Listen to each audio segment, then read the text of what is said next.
안녕하세요. 꼭 필요한 치료만 권하는 치과의사 이태훈입니다.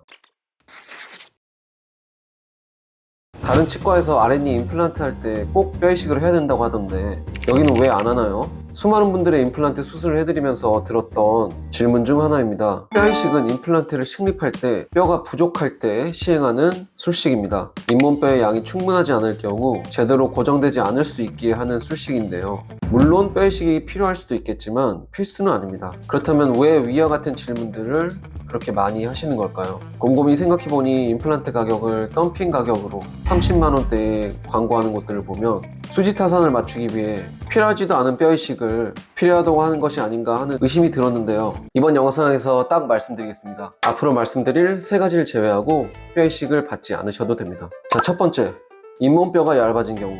여기 보이시는 사진과 같이 잇몸뼈가 얇아졌다면 뼈 이식이 필수입니다. 잇몸뼈가 인공치근을 10년 넘게 버텨줘야 하기 때문인데요. 뼈가 얇아져서 임플란트 두께보다 얇아졌다면 임플란트 자체를 식립할 수가 없게 돼요. 임플란트를 얇은 뼈에 억지로 심게 된다면 이 사진과 같은 결과물이 나올 수 있는데요. 보기만 해도 위태롭게 보이지 않으시나요? 이와 같이 심게 된다면 위의 임플란트는 결국 노출되게 될 것이고 이것은 빠르게 뼈가 녹을 수 있게 됩니다. 따라서 이렇게 잇몸뼈가 얇아져 있다면 뼈 이식을 먼저 진행한 이후에 최소 3달에서 6달 동안 기다렸다가 잇몸뼈가 딱딱하게 굳는다면 그때서야 임플란트 수술, 즉 인공치근을 식립할 수 있습니다. 하지만 많은 경우에 임플란트 인공치근을 식립하면서 그 치근 주위에 뼈 이식을 하며 그 임플란트 인공치근 주위에 뼈 이식을 동시에 진행할 수도 있습니다. 이렇게 동시에 잇몸뼈를 보충해 준다면 그 부위를 건드리지 않는 게 가장 중요한데, 그래서 치과 의사들이 많은 노력을 기울여서 그 임플란트 인공치근 주위에 해놓은 잇몸뼈를 단단하게 고정시키는 술식을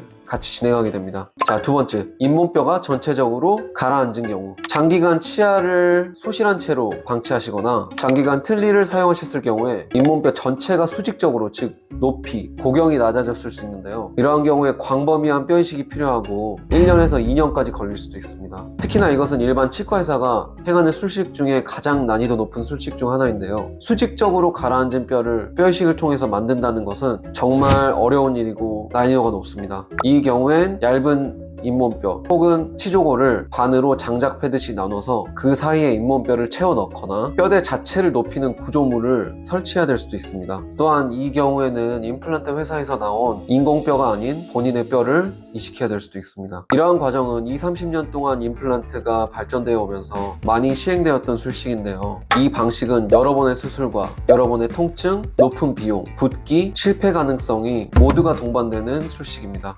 이처럼 수직적으로 뼈가 녹았거나 아니면 뼈가 아예 가라앉았다면 요새 나온 최신의 짧은 임플란트를 사용하거나 뼈가 조금이라도 남아있다면 엑스트라 숏 임플란트, 즉 매우 짧은 임플란트를 사용해서 심어볼 수도 있지만 아예 뼈가 없다면 수직골 증강술, 즉 수직적 높이를 증가시키는 뼈 이식을 할 수밖에 없습니다. 하지만 이 방법은 말씀드렸다시피 너무나 많은 고통과 큰 비용을 동반하기에 모든 치과 의사들이 행할 수 있는 것은 아니고 아예 임플란트 식립이 불가능하다고 진단이 나올 수도 있고 이 경우엔 불가피하게 틀니를 사용하실 수밖에 없습니다. 그리고 마지막으로 세 번째, 상악동 거상술입니다. 임플란트를 한 번이라도 해보신 분이라면 익히 들어보셨을 법한 술식인데요. 우리 윗니 위에는 상악동이라는 공기 주머니가 있습니다. 이는 비어있는 공간으로서 공기가 차 있게 되는데 우리가 흔히 말하는 비염이 생겼을 때 이 공간이 폐쇄되는 경우가 많습니다. 이 부분에서 아래쪽에 있는 막을 올려서 뼈를 이식하게 된다면 뼈가 부족하더라도 임플란트를 심을 수 있는 뼈를 만들 수 있게 돼요. 상악동은 우리 윗니, 위턱 어금니 쪽 위쪽에 존재하게 되는데, 즉 거기서도 어금니를 식립하려면 이 상악동 거상술이 필수일 수가 있습니다. 물론 환자분들에 따라 해부학적 구조가 천차만별이라 이 상악동이 멀리 떨어져 있다면, 윗니의 잇몸뼈가 충분하다면 상악동 거상술이 전혀 필요하지 않을 수도 있어요. 하지만 어떤 분들은 상악동 크기가 굉장히 커서 이 상악동이 어금니뿐만 아니라 속우치, 즉 작은 어금니까지 확장되어 있는 분들이 있는데 이분들은 작은 어금니를 식립할 때도 상악동 거상술이 필요할 수 있습니다. 이처럼 상악동 거상술은 윗니 임플란트를 할 때 어쩌면 어떤 분들한테는 피할 수 없는 꼭 해야 되는 술식이기도 합니다. 상악동 거상술이라는 뼈이식 술식은 그 어떤 뼈이식 술식보다 가장 결과가 좋습니다. 확실하게 뼈가 되는 해부학적 구조물을 갖추고 있어서 상악동 거상술은 시설은 이렇게 여러 치과 의사들이 시행하고 임플란트를 식립하고 있습니다. 이렇게 상악동이라는 구조물은 환자분들마다 개개인적 해부학적 변이가 굉장히 심해서 어떤 분들은 상악동 거상술이 전혀 필요하지 않을 수도 있고 어떤 분들은 작은 어금니나 심지어 송곳니 임플란트를 할 때도 상악동 거상술이 필요할 수가 있습니다. 대표적으로 제가 본 환자분들 중에서 이분 같은 경우에는 상악의 뼈가 충분하셔서 상악동 거상술이 전혀 필요하지 않았고 상악동이 멀리 위에 위치해 있어서 정말 손쉽게 식립할 수 있었습니다. 하지만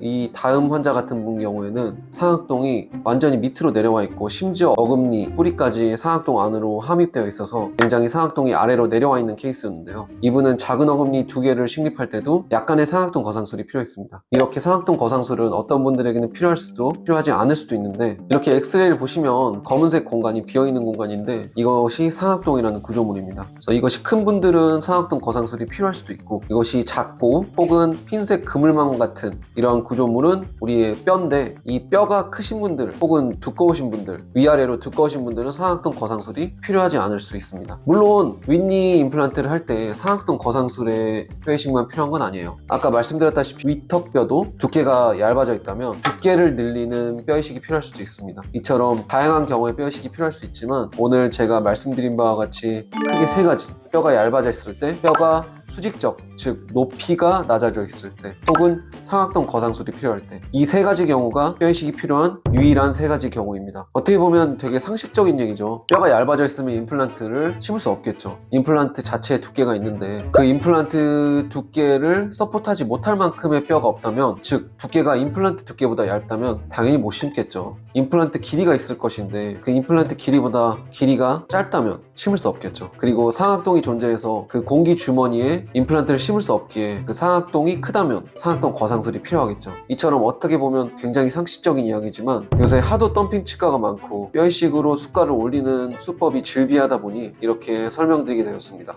상담하실 때 그래서 꼭 엑스레이와 CT를 통해서 자세하게 설명해 주는지 확인해 보시고 이러한 구조물들을 간단하게만 확인하셔도 내가 꼭 상악동 거상술이 필요한지 대략적이나마 아실 수 있게 됩니다. 사실 이거는 의학적인 분야라서 파악하기 쉽지 않으실 수도 있는데 제가 말씀드린 방금 3가지 경우만 알고 가셔도 상담하는 과정에서 이해도가 훨씬 높아지실 거라고 생각합니다. 이번 영상에서는 뼈이식이 꼭 필요한 3가지 경우를 알아보았는데요. 더 궁금하신 사항이 있거나 문의해 주실 부분이 있다면 댓글로 남겨주시거나 네이버 톡톡으로 문의 주시면 답변 드리겠습니다. 감사합니다.